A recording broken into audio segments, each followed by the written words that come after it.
आपको इकाई, दहाई, सैकड़ा से संबंधित जानकारी दी थी। उसमें हमने आपको बताया था कि इकाई की संख्या कितनी होती है, दहाई की संख्या कितनी होती है, सैकड़े की संख्या कितनी होती है, हजार की संख्या कितनी होती है ना, जानकारी बताई थी।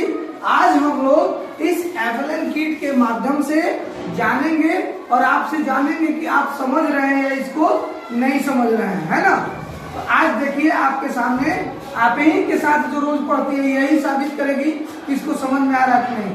चलिए रोशनी इसमें डालिए, तो इकाई का अंक में डालिए। इकाई में कितनी संख्या होगी? ये कितना इकाई हुआ? एक इकाई। अगर यही हम आपसे कहें कि 3 इकाई डालना है तो कैसे डालिएगा? 3 इकाई के लिए वेरी गुड, बहुत बढ़िया। अगर कहा जाए कि 5 इकाई है तो क्या डालिएगा?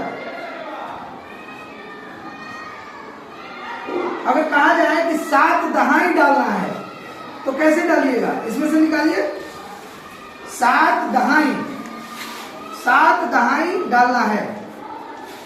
7 दहाई, दहाई की संख्या कहाँ होगी? ये तो सब इकाई में जा रहा है। 7 दहाई की संख्या, 7 दहाई। देखिए हम लोग जानेंगे कि कितनी संख्या किसमें होती है ना।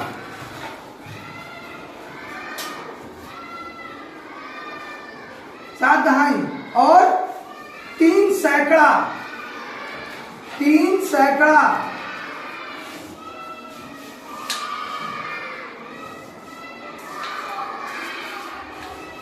अब 2000, अब 2000।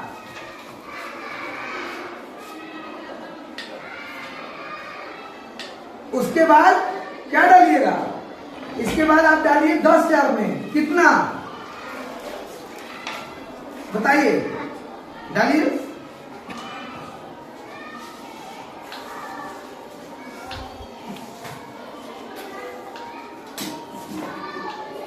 आपके सामने आपकी दोस्त जो है अपने मैथ से अपना ज्ञान बढ़ा रही है, देख रहे हैं ना।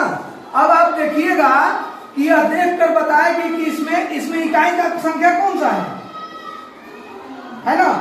जरा बताइए तो यहाँ पर एक बोर्ड पर लिखकर कि संख्या क्या होगी, कितनी इकाई है? इकाई लिखिए यहाँ, कितनी इकाई है?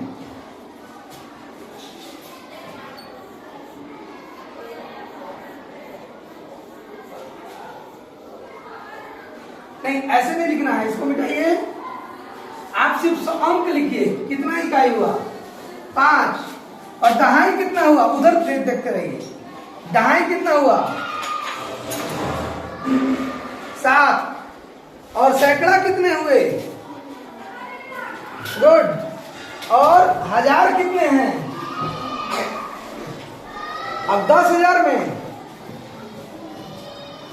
अब आप इसको इकाई दहाई पढ़िए तो कितना हुआ? हाँ पढ़िए, कितना हुआ? संख्या क्या बना? इकाई, दहाई, सैकड़ा और हजार, 10,000। 10,000 में हमेशा 2 संख्या, तो 52,375। ठीक है, सीख गए ना? Okay, very 2, 3, 4। अब देखिए सैकड़ा में जो 4 हो गया तो हम क्या लिखेंगे? यहाँ लिखेंगे ना। अब संख्या अगर कोई आपसे पूछे कि क्या को सामान दे रहा है तो क्या कीजिएगा? कितना कहलाएगा? कितना कहलाएगा? देखिए इकाई, दहाई, सैकड़ा, सैकड़ा में 100 रहता है ना, तो 400। दहाई में 30 है, 30 है तो 32 हुआ ना। अगर लिखना होगा कहीं तो कैसे आप विस्तार में इसको लिखिएगा? 430 और 2, यही तो लिखिएगा।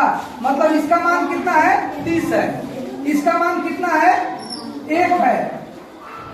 और इसका मान कितना है? 400 है ना। ठीक। अब देखिए हजार में डालिए 5000, 20 ग्राम हुआ। 5 का 2 और डाला, कितना हुआ? 30 ग्राम हो गया। 5 का एक और डाला, एक और डाला 40 ग्राम, 5 45 ग्राम। और ये सब 1-1 ग्राम का है और 5 ग्राम। उसने कहा, उसने क्या कहा कि कितना, तो कितना हुआ 5 ग्राम, 50 ग्राम हो गया ना। ठीक, अब हम देखते हैं कि आगे हमारे पास कितना है। 50 ग्राम है, तो अब हम क्या करेंगे, पहले 50 ग्राम निकालते हैं, 100 ग्राम नहीं लाते हैं, 50 ग्राम लाते हैं। अब हम क्या करेंगे कि अपने यहाँ के लिए मंगरेल का व्यवस्था हम करेंगे, है ना। मंगरेल की व्यवस्था करेंगे, कैसे करेंगे जरा देखते हैं। हम लोग करेंगे क्या कि तराजू तो ऐसे हो गया, अब आप सामान डाल के चेक कीजिएगा ऐसे। अब उतना हो रहा है कि नहीं, देखिए उठा तराजू, तराजू उठा नहीं उठा, और सामान मंगरेल और डालना होगा, नहीं उठ रहा है ना, नहीं उठ रहा है, इसका मतलब कि अभी मंगरेल कम है ना, अभी मंगरेल कम है। देखिए कुछ नहीं होगा, देखते हैं कि कितना ग्राम जा रहा है ना। अब देखिए थोड़ा सा हमको लगता है कि हम लोग नजदीक आए हैं।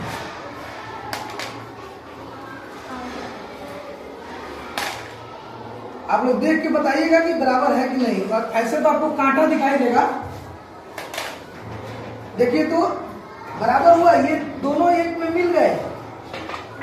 इधर देखिए आप लोगों को एक तीर बना हुआ है, तराजू में आप देखिएगा तो कांटा बना होता है ना। अगर आपकी तराजू में वो कांटे एकदम सीधे हैं, आपको दुकानदार ने कितने दे दिए,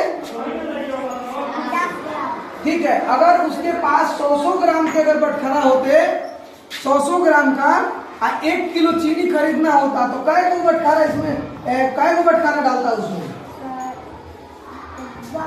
वेरी गुड, गुड।